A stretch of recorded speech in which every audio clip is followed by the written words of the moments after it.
Final da história, resumo da ópera, né? O Flamengo aumentou um ponto, a vantagem que ele já tinha. E aqui o que eu estava olhando, enquanto você falava, né? Eu te ouvindo e olhando aqui, o Palmeiras começa a ter risco claro de perder, inclusive, o segundo lugar, né? Porque o Cruzeiro tem um jogo a menos, e se ele ganhar esse jogo, ele já passa o Palmeiras. Ele vai a 71.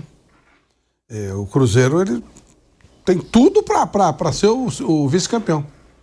Claro, muda o quê? Ser segundo ou ser terceiro? Então, só grana, né? Que isso aí é coisa dos times e tal lá. Mas pro torcedor, ou como diria Nelson Piquet, o segundo é o primeiro que perde, né? Então, mas o Palmeiras corre até o risco, um campeonato que ele disputou taco a taco até alguns dias atrás, ele pode inclusive perder o segundo lugar. Ou tem, já nessa rodada, ele pode, nessa 36ª rodada, o Cruzeiro... Qual é o jogo do Cruzeiro? Alguém lembra? Ceará fora. Ceará fora. Ceará fora. Ceará fora. Bom, é um jogo aberto, né? Depois ele tem um em casa e decide contra o Santos fora. São adversários que estão brigando para não cair, isso já mostra que eles não são grande coisa, né? É bem da verdade. Mas o Cruzeiro... Bom, enfim, se o Cruzeiro ganhar do Ceará, ele já passa o Palmeiras. Mas isso é um detalhe em termos de título, acho que... Eu nunca tive dúvida, mas agora, nunca que eu diga, depois que ficou esse quadro, claro.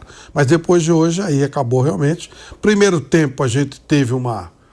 Eu fiquei muito surpreso, né? O Palmeiras jogando bem contra o Grêmio, ganhando o jogo. O Flamengo perdendo, encostou, falou, opa. Né? Aí, de repente, choque de realidade, quando saiu o gol do Grêmio logo no começo, no final do primeiro tempo. E aí, quando tomou a virada, aí acabou. E realmente já o Palmeiras aí voltou para a condição real que ele estava com o time que ele colocou em campo. E o Flamengo fez esse golzinho no fim, que também não altera, assim, grandemente as coisas. O detalhe é esse, quer dizer, o Palmeiras pode perder até o segundo lugar. E aconteceu o que a gente mais ou menos esperava, né? Não era tão natural que o Flamengo ganhasse e que o Palmeiras perdesse. Mais ainda quando também o Flamengo segurou algumas peças cruciais que ele só colocou no segundo tempo. Bruno, eu citei aqui que seria injusto o Flamengo perder o jogo de hoje pelo que fez, né? Teve ali o pecado de errar muitas oportunidades, mas criou bastante. E aí o Bruno Henrique acaba fazendo o gol de empate. Bruno, boa noite. Boa noite, Guilherme, boa noite a todos. Sim, o Flamengo teve muita chance de fazer gol, né? A derrota seria, pelo que foi o jogo, assim, não mostraria muito bem. É que no futebol você tem que fazer gol, é eficiência, você tem que aproveitar as oportunidades. Mas o Flamengo criou muito, principalmente depois do gol do Atlético, e o Atlético recuou bastante e ficou com pouca alternativa de contra-ataque, né? Que é normal, você tá ganhando o jogo, você pode deixar a bola mais com o adversário, mas mesmo no 0-0, sempre o Flamengo é que teve mais a bola, sempre o Flamengo que buscou mais o jogo, mas era um jogo mais aberto, né? Era um jogo em que o Atlético também jogava com a bola, mas depois do gol do Atlético, o Atlético foi se fechando cada vez mais, se encolhendo cada vez mais, e o Flamengo estava em cima, né? O Flamengo sempre tentando, buscando, mandou bola na trave, teve algumas chances bem claras e no final fez o gol. Então, o empate mostra um pouquinho melhor o que foi o jogo, uma derrota do Flamengo seria muito grande ali pelo que aconteceu. O Flamengo não foi inferior ao seu adversário, foi até melhor, criou bem mais que o Atlético, mas o título está na mão do Flamengo. Teve um momento ali que estava o Flamengo perdendo, o Palmeiras ganhando, que a coisa estava ficando a um ponto ali, mas acabou acontecendo mais ou menos o normal, né? O Palmeiras com o time reserva perdeu em Porto Alegre e o Flamengo empatou em Belo Horizonte, que é um resultado normal, né? O Flamengo poupando alguns jogadores também. Jogar com o Atlético em Belo Horizonte nunca é um jogo fácil. Então, o que desequilibrou mesmo, né? O que distanciou foi a última rodada, né? Quando abriu 4, era uma disputa ponto a ponto, às vezes juntos. Na última rodada, o Flamengo ganhou do Bragantino, o Palmeiras empatou com o Fluminense. Antes o Palmeiras teve tropeços, mas o Flamengo também, né? Quando o Palmeiras empata com o Vitória, o Flamengo perde pro Fluminense.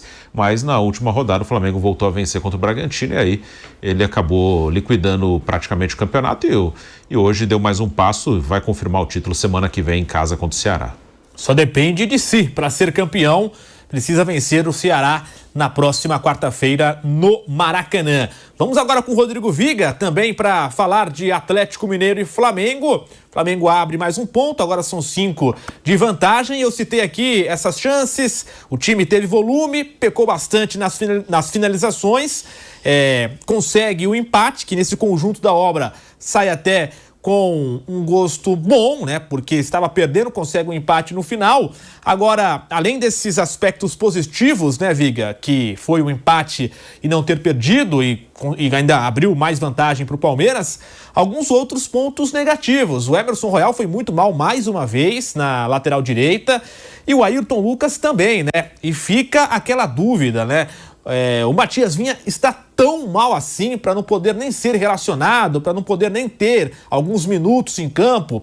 É uma dúvida que eu tenho, porque pelo cenário que vai se construindo, é um cenário do Matias Vinha, pelo que imagina aí nos bastidores, saindo do Flamengo, porque não tá tendo oportunidade nem de ser relacionado para os jogos. Então, assim, tem a parte positiva que eu citei aqui e tem esse lado negativo, alguns jogadores deixando a desejar, principalmente as laterais reservas, hein, Viga? Boa noite. Fala, Guilherme. Boa noite para você, para a rapaziada aí da bancada, para o nosso ouvinte, espectador, internauta desse Canelada. Acabou, Guilherme. Campeonato Brasileiro já acabou. A gente está dando emoção, está tendo